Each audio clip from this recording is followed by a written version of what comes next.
Shumburu, legendary African freedom fighter. They told us Africa had no heroes, no resistance, no warriors of freedom. But deep in what is now Zambia, there lived a man whose name shook empires. His name was Shumburu. Before borders were drawn with foreign pens, before flags replaced ancestral lands, Africans fought, not quietly, not weakly, but with courage, strategy, and unbreakable spirit. Today we travel to southern Central Africa, to modern-day Zambia, to uncover the story of Shumburu, a legendary African freedom fighter remembered through oral history, songs, and the memories of his people. This is not a fairy tale. This is African resistance. This is African pride, the land before the invasion.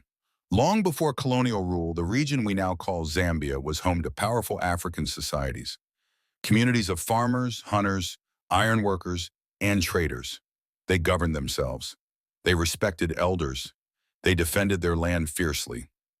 Shumburu was born into this world, a world where freedom was normal, where land was sacred, and where leadership was earned, not imposed.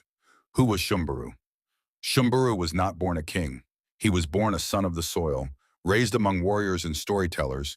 He learned early that strength was not just in the arm, but in the mind. He became known for his courage, discipline, and deep understanding of his people's traditions.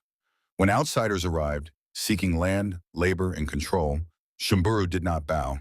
He stood, the coming of colonial forces. By the late 19th century, European colonial agents and companies pushed into Zambian territory, claiming land that was never theirs. They brought guns. They brought forced labor. They brought humiliation. African chiefs were pressured to submit. Villages were disrupted. Cultures were attacked.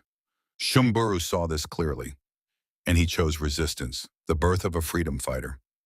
Shumburu organized his people quietly. No loud declarations, no reckless moves. He used knowledge of the land, forests, rivers, hills. He relied on community unity, not fear. Men, women, elders, all played a role. This was not chaos, this was strategy. Shumburu understood something crucial. An enemy who does not know the land can never truly control it. Warfare beyond weapons. Shumburu did not rely on weapons alone. He used belief, spirit, morale. Songs were sung in his name. Stories spread from village to village. People believed resistance was possible. And that belief terrified the colonizers more than any spear. Because once a people believe they can be free, control becomes impossible. Betrayal, capture, and defiance. Like many African resistance leaders, Shumburu faced betrayal. Some feared punishment. Others were bribed. Eventually, colonial forces captured him. But even in chains, Shumburu refused submission. He refused to renounce his cause. He refused to beg. His defiance became legend. Even in defeat, he won something greater. Immortality and memory. Why Shumburu was erased from history, colonial records rarely celebrated African resistance. They erased it, silenced it, rewrote it. Shumburu's story survived not in textbooks, but in oral tradition, in elders' voices, in fireside stories, in ancestral memory, and that is why telling his story today matters. Shumburu's legacy today. Shumburu did not live to see independence, but his spirit lived on, in Zambia's later freedom movements, in African self-determination, in every act of cultural survival.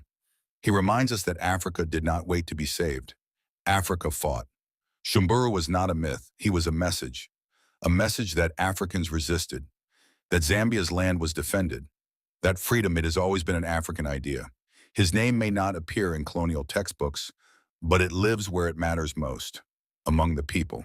If stories like Shumburu's matter to you, if African history deserves truth and respect, if you believe our ancestors were heroes, subscribe for African history, share this story, and keep the memory alive, because when we remember them, they are never defeated.